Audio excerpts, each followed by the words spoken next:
കിടക്കാൻ ഭാര്യമാരെ തല്ലുന്ന എന്റെ ചെറുപ്പക്കാരോട്, വേദനിപ്പിക്കുന്ന ചെറുപ്പക്കാരോട്, പൊന്നുമോനെ, നിന്റെ വിവാഹ ദിവസം നിനക്ക് ഓർമ്മയുണ്ടോ? നിന്റെ വിവാഹ ദിവസം നാട്ടുകാരെ മുഴുവനും വിളിച്ചുകൂട്ടി പള്ളിയിലെ കാളിയാര് നിന്റെ പ്രിയപ്പെട്ട ഭാര്യയുടെ വാപ്പ നിന്റെ കയ്യിൽ പിടിച്ചിട്ട് പറഞ്ഞു തന്ന ഒരു രംഗം നിനക്ക് ഓർമ്മയുണ്ടോ? എന്തേ പറയണത്? പള്ളിയിലെ ഖത്തീബ് ഉസ്താദ് പിടിച്ചിട്ട് വാപ്പയുടെയും ചെറുപ്പക്കാരന്റെ വിവാഹ പയ്യന്റെയും കയ്യിൽ ഇങ്ങനെ മുറുകെ പിടിച്ചിട്ട് പറഞ്ഞു തരും, ഉസവ്വിജുക അലാ മാ അമറല്ലാഹു തആല ബിഹി മിൻ ഇംസാകിൻ ബിമഅറൂഫിൻ ഔ തസ്രീഹിൻ ബിഇഹ്സാൻ. അതിന്റെ അർത്ഥം അറിഞ്ഞിരുന്നെങ്കിൽ ഒരിക്കലും നീ പാവപ്പെട്ടവളെ നീ തല്ലൂല. അതിന്റെ അർത്ഥം അറിഞ്ഞിരുന്നെങ്കിൽ നിന്റെ പ്രിയപ്പെട്ട ഭാര്യയുടെ മുഖത്തടിക്കാ അവളുടെ മുമ്പിൽ നിനക്കൊന്ന് കൈപൊക്കാനുള്ള ധൈര്യമുണ്ടാകില്ല. എന്തേ പറഞ്ഞു തരുന്നത്? നിന്റെ പ്രിയപ്പെട്ട ഭാര്യയുടെ വാപ്പ നിന്റെ കയ്യിൽ പിടിച്ചിട്ട് പറയുന്ന, പൊന്നുമോനെ, 18 കൊല്ലം ഈ പാവപ്പെട്ടവളെ ഞാൻ നല്ല പോലെ വളർത്തി. എന്നെ കൊണ്ട് കഴിയുന്ന രീതിയിൽ 18, 19, 20 വർഷക്കാലം പൊല്ലുപോലെ ഞാൻ ഈ പോളെ നോക്കിയടാ ചെറുപ്പക്കാരാ. പൊന്നുമോനെ, നിന്റെ കയ്യിലേക്ക് നീ തരുന്ന മഹറിന് പകരം ഞാൻ നിന്റെ കയ്യിലേക്ക് വെച്ചു തരികയാണ്. ചെറുപ്പക്കാരാ, എന്റെ പൊന്നുമോൾക്ക് എന്തെങ്കിലും തെറ്റ് വന്നു പോയാ, എന്റെ പൊന്നുമോൾക്ക് എന്തെങ്കിലും ഒരു ന്യൂനത വന്നു പോയാ, പൊന്നുമോനെ നീ ക്ഷമിക്കണേ, എന്നിട്ട് അവക്ക് നീ തിരുത്തി കൊടുക്കണേ.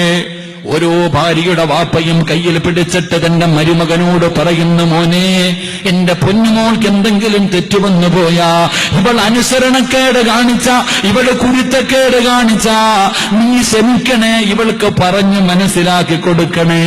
അല്ലാതെ എന്റെ പൊന്നുമോളത്തല്ലല്ലേ. നിനക്ക് സുഖിച്ച് സുഖിച്ച് അവസാനം ഇവളെ വേണ്ടെന്ന് തോന്നുമ്പോ ഇവളെ നീ കെട്ടിത്തൂക്കല്ലേ, അടുക്കളക്കകത്തിട്ട് ചവിട്ടിത്തേക്കല്ലേ.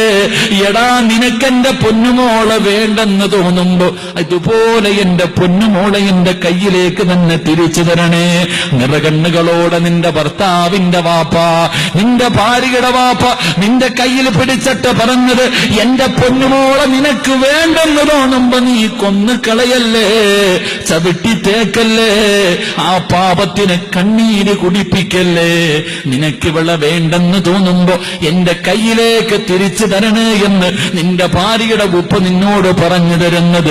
ഉസവ്വിജുക അലാ മാ അമറല്ലാഹു തആല ബിഹി മിൻ ഇംസാകിൻ ബിമഅറൂഫിൻ ഔ തസ്രീഹിൻ ബിഇഹ്സാൻ. എന്റെ ചെറുപ്പക്കാരാ, ഭാര്യ അടിക്കണമെന്ന് തോന്നുമ്പോ നീ ഇതൊന്ന് ചിന്തിച്ചാ മതി.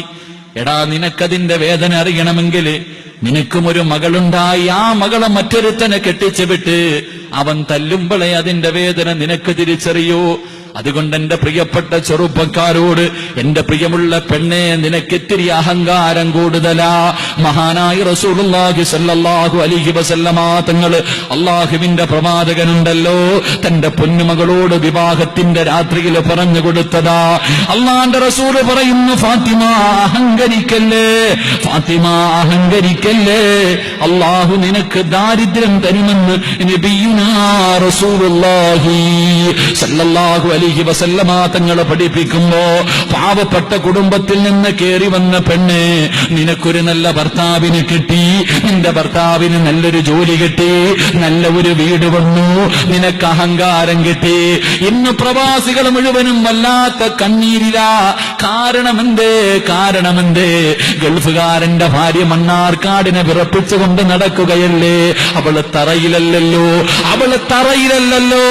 പെണ്ണെ, അള്ളാന്റെ റസൂല് പറയുന്നു, നീ അഹങ്കരിച്ച അള്ളാഹു നിനക്ക് ദാരിദ്ര്യം തരികയാ, അള്ളാഹു നിനക്ക് ദാരിദ്ര്യം തരികയാ.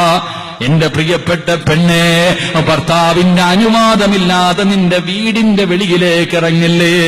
നിന്റെ വീടിന്റെ വെളിയിലേക്ക് ഭർത്താവിന്റെ അനുവാദമില്ലാതെ നീ ഇറങ്ങിയ ഈ പ്രപഞ്ചത്തിലുള്ള സർവ്വ വസ്തുക്കളും നിനക്കെതിരെ ദുആ ചെയ്യുമെന്ന് നബിയുനാ റസൂലുള്ളാഹി സല്ലല്ലാഹു അലൈഹി വസല്ലമ തങ്ങളെ പഠിപ്പിക്കുന്നു. എന്റെ പ്രിയപ്പെട്ട പെണ്ണുങ്ങളെ, സഹോദരിമാരെ, അഹങ്കാരം കുറയ്ക്കുമോളെ, അഹങ്കാരം കുറയ്ക്കുമോളെ. നിസ്കരിച്ചോ, ഖുർആൻ ഓതിക്കോ, ദിക്റുകൾ പറഞ്ഞോ, സലാത്തുകൾ പറഞ്ഞ് ഒരു മുസ്ലിം പെണ്ണിനെ പോലെ ജീവിക്ക്. ഇല്ലെങ്കിൽ അല്ലാഹ് നിനക്ക് താങ്ങാൻ കഴിയാത്ത വേദന തരും പൊന്നുമോളെ. ഗൾഫിൽ കിടക്കുന്ന ഭർത്താവ്